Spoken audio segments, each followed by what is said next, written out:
pupunta kami sa Greengrass Lake kung saan meron silang exhibit na nagpi-feature ng mga One Piece characters. At totoo nga, nakakatuwa naman, nakita ko si Chopper.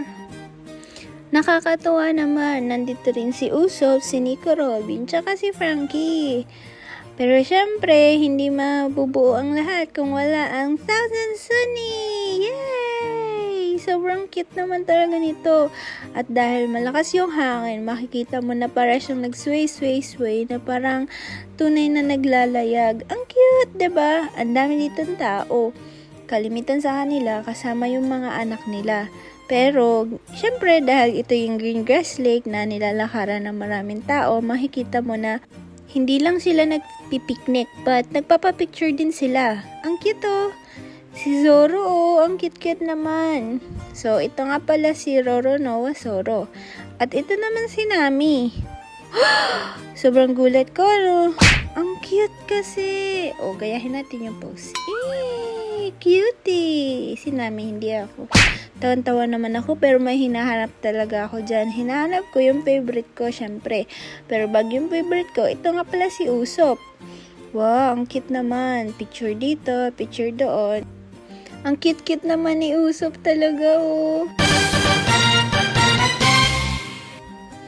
So, ngayon nga, pupunta na tayo dun sa ating favorite. So, nakikita nyo naman, kahit mainit dito, marami talaga taong nandito ngayong araw na to. Siguro dahil alam din talaga nila na may exhibit na nagaganap.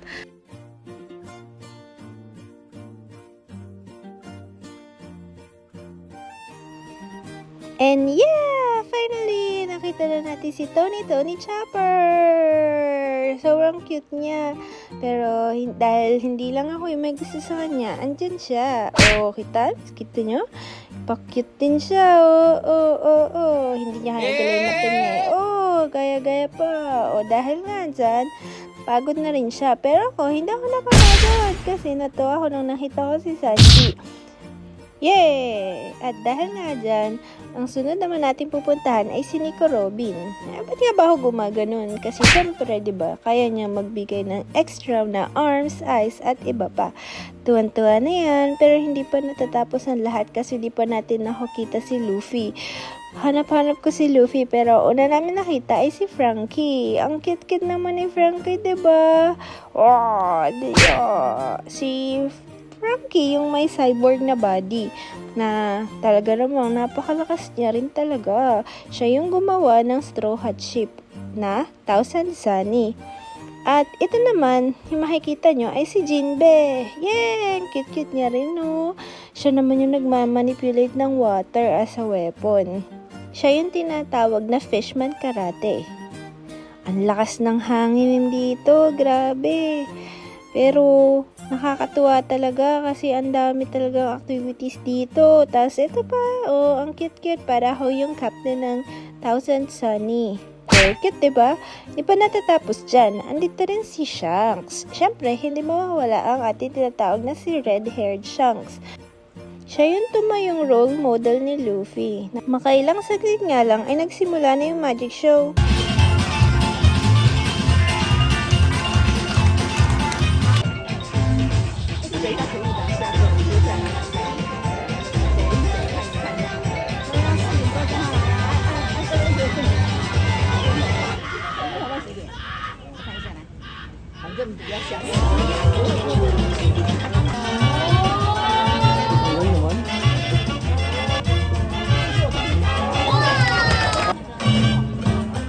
Ay naku, nasaan ba si Luffy? At nang pagkakit namin, yeah!